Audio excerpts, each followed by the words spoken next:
If you've ever taken the time to set up an art activity for your children and then been woefully disappointed at the amount of time they actually spend doing said art activity, then this video is for you. Today, I want to show you a better way to introduce art making with your children that feels low pressure, beautiful, and more empowering for them and for you. I'm Megan, an art teacher and mom, and I give moms creative tools to cultivate a joyful home and spend more meaningful time with their people. So in today's video, I want to start by talking about Pinterest and things, all right? So every now and then I hear a mom say something like, "Oh, I wish my kid was into art." And when I hear that, the first thing I usually think is, I wonder what kind of art making opportunities that child has actually been exposed to. So one of the reasons I'm not a huge fan of picking, let's say, a seasonal craft project off of Pinterest or one of those boxed art kits off the shelf at a big store is that those types of projects typically have one end game in mind. And while that sounds like it should be easy because there's a picture, there's instructions, everything you need is in the box or on the instructions of the blog post, it often backfires. And that's because those types of projects have that one end goal in mind. So you've spent tons of time setting it up. You've pulled out the instructions. You're having to hover and be there for support. You're having to troubleshoot when your child starts freaking out that what they're making doesn't look exactly like the picture said it would, right?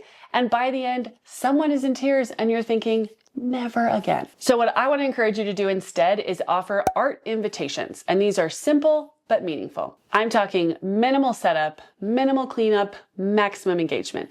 But here's the thing.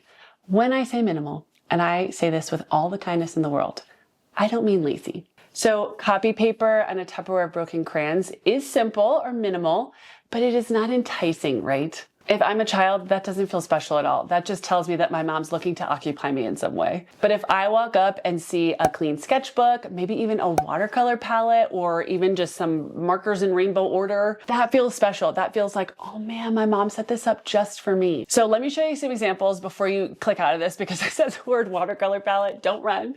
Okay, and you tell me between these sort of setups that I have, what feels more enticing to you as an adult? They are equally as simple to set up. We are talking 30 seconds to a minute max to pull these materials out and set them up, but you tell me what looks more enticing. So we've got our standard, again, copy paper and a bag of crayons or Tupperware of crayons. I actually didn't have very many broken crayons, so I did this. Or does this look more enticing? A sketchbook and then some organized crayons. Again, copy paper and wash-rolled markers in a box. Or do we want a sketchbook that's ours, that's personalized, and beautiful click markers that are presented in rainbow order? Here, would you rather play with Play-Doh containers that are impossible to open without the help of an adult and a couple shape cutters? Or this clay that looks like the real stuff that artists use and tools that you know are special?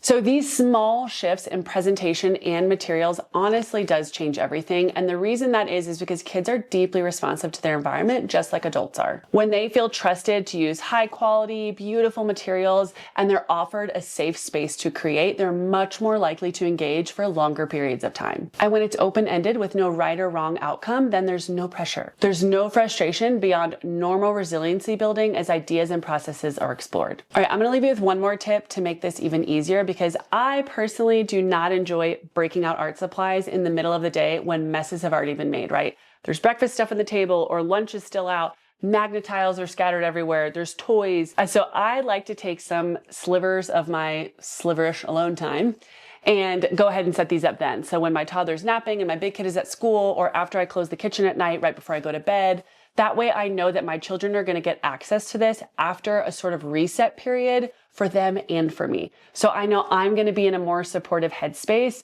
if I set this up when they're not around, right? So that I'm walking into it with a clean slate or a blank canvas, as we should say. It makes me feel like I'm doing a good job knowing that my children will have the opportunity to do something creative and that these art invitations are taking really minimal time out of my day and they're gonna engage my kids. Plus, I have the opportunity, if I choose, to sit with them and create with them or support them, ask them questions about what they're doing, give them some attention, or I can use it for when I wanna load the dishwasher. So bonuses all around. Now, if you're not sure exactly where to start or what supplies to start with, go ahead and drop down to the description of this video and I would encourage you to download a copy of my ultimate guide to age-appropriate art supplies, which as always is exactly as it sounds. It's a huge document which breaks down by age level all of my favorite art supplies, what's appropriate for what age, project ideas to try. It will take all of the guesswork out of setting up these art invitations and help you develop these creative rhythms and add them into your daily routines.